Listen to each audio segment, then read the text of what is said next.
lan tanalul birra hatta tunfiqu mimma tuhibbun. Kalian tidak akan dikira berbuat baik, markah penuh buat baik, sehingga kalian bagi harta yang kalian sayang.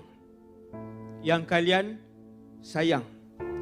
Sekalipun kamu anak Rasulullah, Rasulullah pernah cakap kepada Fatimah radhiyallahu anha, "Ya Fatimah, wahai Fatimah, bapa kamu Rasul, tetapi bapa kamu tidak boleh berbuat apa-apa kepada kamu di mahsyar nanti. Kalau kamu tidak punya iman, kita ni isteri siapakah, anak siapakah, ayah siapakah, sendiri-sendiri pahala kita nanti sendiri. Kalau tak bawa iman, manusia yang paling Nabi sayang pun takkan boleh diselamatkan oleh Nabi SAW, iaitulah Abu Talib. Abu Talib selamat tak Abu Talib?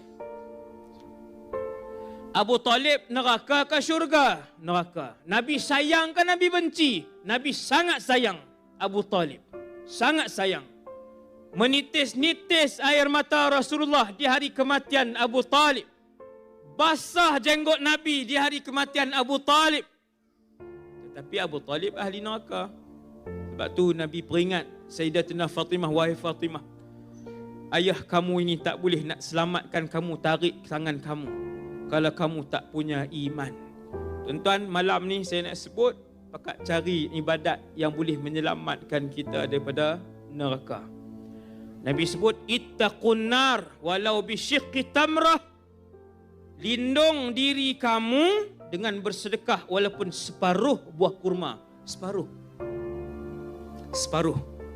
Maka berazam, mula daripada malam ni, wahai Allah, insya-Allah sampai mati aku akan bersedekah tiap-tiap hari, insya-Allah.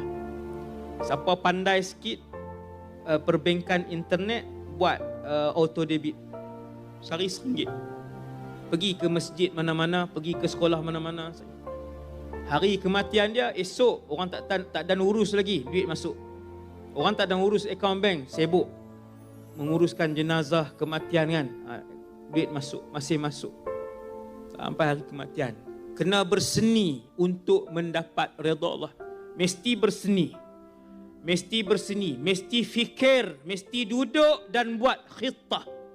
Khitah ni mesti buat perancangan harian, perancangan tahunan untuk masuk syurga Allah.